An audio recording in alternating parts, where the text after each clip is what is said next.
In the Football Manager series of games, the margin between winning and losing is a very fine one. A lot of people will turn to plug and play tactics to try and give them an edge to beat the game.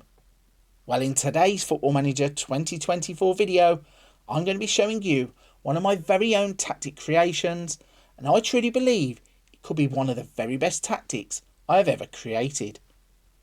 This tactic is a solid 3-5-2 that is built upon 3 ball-playing defenders. It has a 5-man midfield who will all battle to turn the ball over and start attacks, and it goes along with a strike partnership who should score you bags of goals. Now, before I break this tactic down and show you how it got on in the tests, I need to ask you for a small favour. If you are watching this video, make sure to hit the like button to help this video get out to other people, and don't forget to subscribe to the channel to help it to continue to grow, and also to ensure that you don't miss out any of the other content that will be landing soon. Also, if you fancy seeing your name on one of these videos, don't forget to hit the link to the brand new Patreon. Okay, let's get into the results and break down this tactic. Using this tactic with Aston Villa would get some very impressive Premier League results. Aston Villa would win 35 games in the Premier League season, and they would only drop points to Liverpool and Manchester City.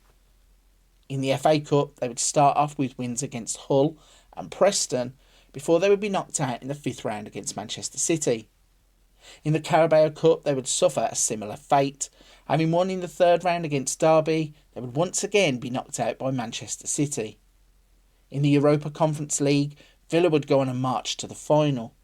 They'd breeze through the group stage, beating Legia, Basel and Rapid Vienna, before heading to the final and winning the competition 2-0 against Lille.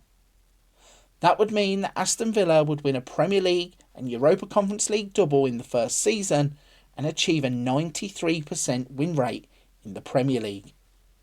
In the data hub, the numbers would show that Aston Villa was scoring roughly 2.61 goals per game and would concede on average just 0.63 goals per game. Ollie Watkins would have an impressive season for Aston Villa, finishing up as their top goal scorer. He would put the ball in the net 42 times from 53 starts. In terms of the most assists, that would go the way of Luca Digne.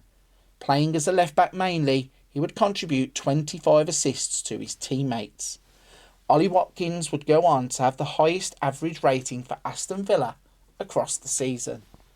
This tactic is my own ultimate 3-5-2. Let's break it down, starting off with a sweeper keeper at the back. You will then have a ball-playing defender, a central defender, and another ball-playing defender. On the left, you'll have a wing-back set to attack, and on the right, you'll have a wing-back set to attack. Your midfield 3 will be a ball-winning midfielder set to defend, a Mazzala set to attack, and a box-to-box midfielder set to support. At the top of the pitch, you'll have 2 advanced forwards. This tactic comes with my own custom tactical style. Its mentality is positive. The in possession will look like this. The in transition will look like this.